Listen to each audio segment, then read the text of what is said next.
Well, howdy there, Bronco fans. I'm Shad. We got George with us, and your Denver Broncos 10-2, baby. Hey, amen. 10-2. It's like walking through the park. It's like licking a stamp. Nothing to this football. How come every team can't figure it out? Going there with the greatest defense in the world, manage the game, you're going to win every week. Come on, it ain't no secret. Well, talk to me a little bit, George. Tell us a little bit about what you liked about this game and what you didn't like. Well, what I liked is we won. Yeah, that's always good. Yeah, what I didn't like, it was boring. Give me a break. We scored 17 points. The offense only scored 10. The defense scored 7 on a pick 6. You know what? We've got 6 pick 6s this year. Try to say that 3 times in a row without stumbling. Yeah, I wonder what the record is. We'll have to do some research over the week to see, but that's got to be close. I mean, outstanding job, and a little weird. George brings this up to me on the set here earlier. The first 2 touchdowns done by DT. That's right, DT squared. From Demaryius Thomas to Danny Trevathan, probably both the plays of the game right there. And it was good to see him get Demaryius involved early, right? None That's right. Bull crap we've seen in the previous weeks, so they're waiting too long. But forget those guys for a second. How about our safeties out of nowhere? David Bruton, fantastic game, 12 tackles. 12 tackles. And who pissed in Wheaties of Darian Stewart? Because, man, that guy was on a mission, wasn't he? Yes, he was. He's been playing lights out. Let's think a minute about how much we miss Raheem Moore. Didn't miss him. The only thing good about him was his last name. Outside of that, everything was bad. George Moore for those folks at home. So, so anyway, a great game. And Derek Wolfe continues to play fantastic with Sylvester Williams being out, so that helps. Malik Jackson seems to be everywhere every time. Shaq's in there.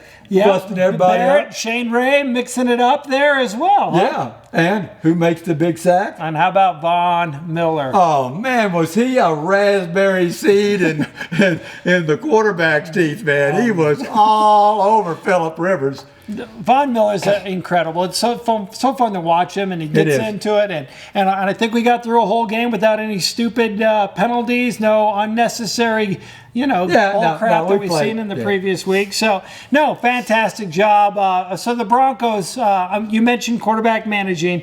Well, give me your synopsis of our buddy Brock Osweiler. Well, he doesn't call the plays. He executes. I mean, the guy standing back there, he's cool as a cucumber. He shows no fear. And he's in command. And the players respect him. They respect him a lot. And he never takes credit for anything. He knows that every time the ball snapped, there's 11 guys out there. And he knows it takes all 11 of them. So he's a real team player. He's a smart guy. And he's got a rocket for an arm. And he knows that his defense is going to keep him in the game, and he just has to manage it without doing the turnovers and without doing anything stupid. And so far, he has played exemplary football. A lot of people think he didn't play that good in the Charger game. Yeah, let me tell you, he played great. He did everything that was expected of him. Yeah. We were never, I think, in a position to doubt that we were going to win that game. He did have almost one critical interception mistake, and certainly the one in the back of the end zone, that's like a punt. That's worth taking a chance. My only advice there is just go to Demaryius Thomas on the jump balls, all right? Sanders is great for the long post across the middle, but that throw up in the end zone, let's go to DT on that one. But, our running game continues to be pretty solid. 159 yards. We've been right in that 160 to 180. That's what we have to do. If we can get 160 yards, that's winning football right there. And speaking of winning football, we got a couple teams coming up, George, on our schedule against some teams that are winning a lot of games, and that's the Pittsburgh Steelers and Cincinnati Bengals. That's not to say we don't have to take care of Oakland. That's a game that can slip away from you if you're not paying attention. Trap game. You better be ready. But we're in Denver. I think we'll get past that. But I tell you, Big Ben playing lights out. Andy Dalton, it's about the time of year where Andy starts to fall apart a little bit. And Brady's only going to get tougher. He's going to get Gronk back at some point. Edelman's going to come back. And so right now we're going to need Brock to step up and play well. And people are starting to talk a little bit about the quarterback controversy here because Peyton Manning's on the mend. Right. So what do you do if you're Gary Kubiak, George? Well, if I'm Gary Kubiak, I keep doing what I'm doing now. He keeps delaying the inevitable. As long as Peyton isn't ready to play, Gary's getting a pass every week. But let me tell you, Peyton's going to be ready to play. Yeah. And the white elephant in his room is, do you give him a chance to start a game so he can win that game and go down as the winningest quarterback in the history of the NFL? I don't know. I don't think you shoot for records, George. I don't think this is about records.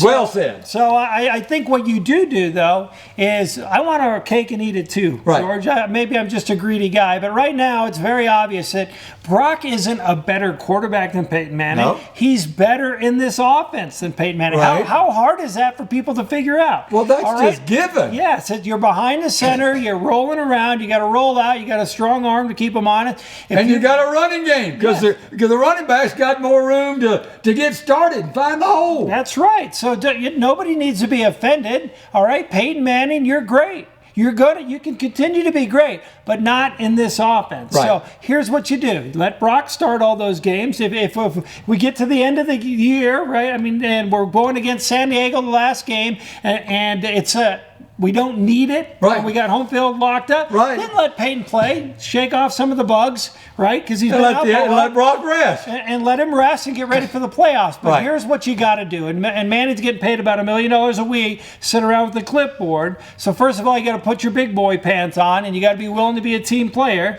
And then secondly, get him ready for hurry-up offense. Because when you get in the playoffs, we fall behind, or Brock starts struggling, this is a young quarterback, and you're going against seasoned veterans like Roethlisberger. Then have won 10 or 11 or 12 games. Yeah, you're going against Brady and some of these people. You get down, it wouldn't hurt to have a 5-time MVP that's not going to do the same offense that you're going to do, but get up there, shotgun position, line up, hurry up, do some things, and he's going to be a man on a mission ready to prove some people wrong. I don't think Peyton Manning's done yet. If we don't see him, that's fine. That means Brock's doing well. The defense continues to shine. But trust me, you don't want Trevor Siemian as your backup in the playoffs. You want Peyton freaking Manning, but you don't want Peyton freaking Manning running the same bullcrap offense for him, not for Brock. Because it doesn't work. Because it doesn't work for him. So it's not that hard to figure out. Take 15 minutes of practice, Gary Kubiak. Let him run 2-minute drill. Let him stay ready to go, and then it's like having a closer in baseball, right? At the end of the game, we're down. Brock's been struggling. Defense has given up too many points. Bring in Manning. Why not? Why not? Let's do it. Formula for success right there. So who needs to go out to ESPN? You got the experts right here. You got Ramblin' George and Shad. Any final thoughts? We had 6 pick sixes, right, as we mentioned earlier, and we have 41 team sacks, which is leading the NFL by 5 or 6 sacks right there. It's all about defense. Defense wins championships. Hear, hear. Amen. Peyton is an offensive genius, but defense wins championships. Well, if that's if your defense can't be on the field, you're sitting there throwing 4 or 5 interceptions a game. That is true. So, what can you say? I think even after being out several weeks, Peyton's still leading the NFL in interceptions. So, you know what? It wasn't a good fit. It doesn't mean Peyton Manning's not a great quarterback. We may see him later. And you know what? For the time being, let's just enjoy what we got, baby. That's right. 10-2. And we're going to be 11-2 because Brock's going to be 4-0. Yep. 4-0. Fantastic job. And speaking of fantastic job, let's just close with this. We had an opportunity to join a couple Broncos. David Bruton, who we mentioned earlier, Juwan Thompson, Omar Bolden, join up with the Boys and Girls Club, go out to Target, and they take these kids out, give them a couple $100 each to buy Christmas presents for their family. That, my friends, is what the Christmas spirit is all about. And so kudos Broncos, ProLink Sports, and those organizations we just mentioned, doing something for the kids. Yeah, I watched that video this afternoon. It was inspiring. It was great to see our local hometown heroes out there, Christmas spirit, donating their time and their money to make Christmas special for kids who need it most. It was great. It's what it's all about, winning football and doing the right things at Christmas, George. All is well in this world of ours. So until next week, when hopefully we're celebrating yet another Denver Bronco win, that's George. I'm Shad. You guys have a great, fantastic week. And thanks for watching. Get your shopping done. You're running out of time.